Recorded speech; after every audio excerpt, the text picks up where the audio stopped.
Good morning. This is Kathleen Clow with the Great Basin Fire Potential Briefing for Friday, August 29th, 2025. Looking ahead to the next 3 days, we expect lighter precipitation today in the form of scattered mixed and wet thunderstorms, with a larger swath of widespread precipitation across the Arizona Strip, northeast across Utah due to remnant precipitation from Tropical Storm Juliet. On Saturday, conditions will be warmer and drier, but there is still some storm potential across western Wyoming. On Sunday, we will continue to be warm and dry as the basin settles into that drying trend.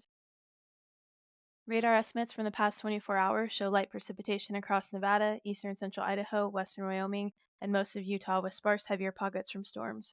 Across the Arizona Strip, precip from Tropical Storm Juliet can be seen moving northeast into southern Utah and bringing higher rainfall amounts of up to 1 inch. Satellite loop from yesterday afternoon into the evening shows widespread lightning across northern Nevada, southern Idaho, and northern Utah, as well as the outer remnants of Tropical Storm Juliet pushing north and east, which we'll see an impact from today. The Great Basin had 7 new starts for a total of 4 acres and a large fire growth of 428 acres. On the left is estimated precip from Wednesday, which shows scattered precip across Nevada and Utah of about 1/10 of an inch, and heavier precip across northern Utah, portions of central Idaho, and western Wyoming, where rain totals ranged from a ½ inch up to sparse pockets of 2 inches.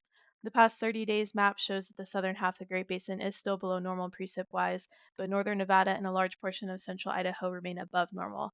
I expect to see conditions improve across the southern half of Utah after today's expected precip. ERC values remain below the 50th percentile and continue to trend down across central Idaho, western Wyoming, northern Nevada, and northern Utah. ERCs are stable or beginning to rise across the southern half of the basin. I expect these values to continue creeping up this weekend as things dry out, especially in the lower elevations where we have our grasses and shrubs.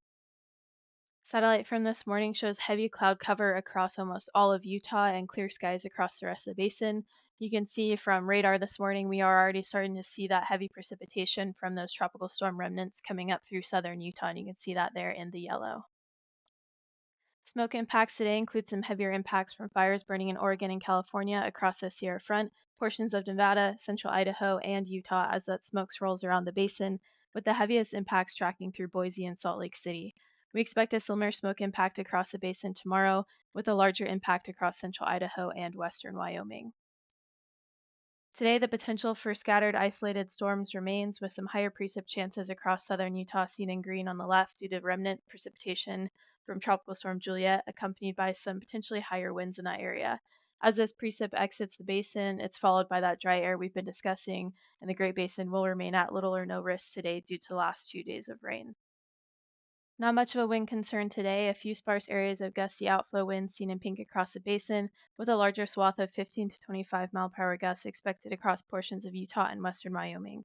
Scattered precip is seen across the Sierra Front, northeastern Nevada, parts of central Idaho, with larger coverage across Utah, where we expect an impact from the remnants of that tropical storm moving north and east. Temperatures are slowly on the rise, but still moderate across the basin with max temps between the high 70s and high 80s. RH values still remain between 25 and 35% across central Idaho and western Wyoming, between 15 and 25% across Nevada, and higher in Utah from the precip chance, in the mid 30s at lower elevations, and up to 60% in the higher elevations where we have some of our existing fires. We expect sparse and scattered precip across Nevada and central Idaho today, with denser coverage and higher precipitation amounts across Utah, where some areas may see up to a ½ inch of rain. We expect to see cloud cover today from this moisture potential, bringing higher RH values and moderating fire behavior. On Saturday, dry air will settle in place over the basin, with some breezier conditions across southern Utah and the Arizona Strip. A few PSAs will move into that low risk across northeastern and southern Nevada as things continue to dry out. Not much of a wind concern on Saturday. A larger area of 15 to 25-mile-per-hour winds across central Utah, eastern Idaho, and western Wyoming, with a few areas of storm outflows visible in pink from that slight scattered storm potential.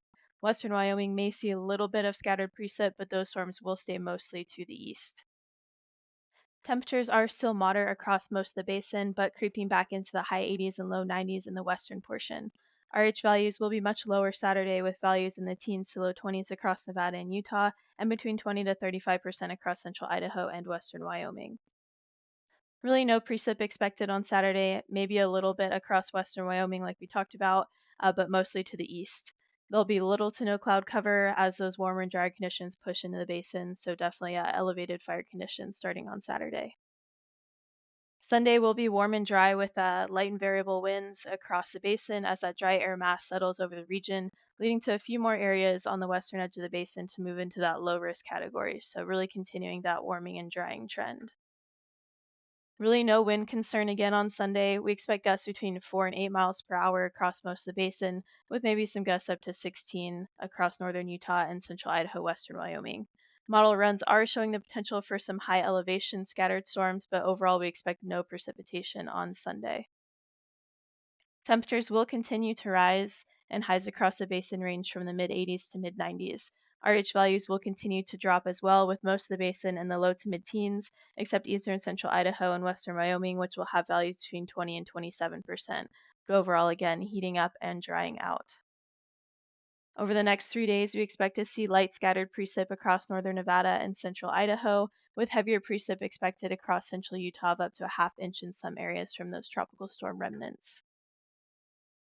On Monday, those warm and dry conditions persist, causing more PSAs to move into that low risk category as the basin dries out. So we'll start to see a lot more yellow coming into the map early next week.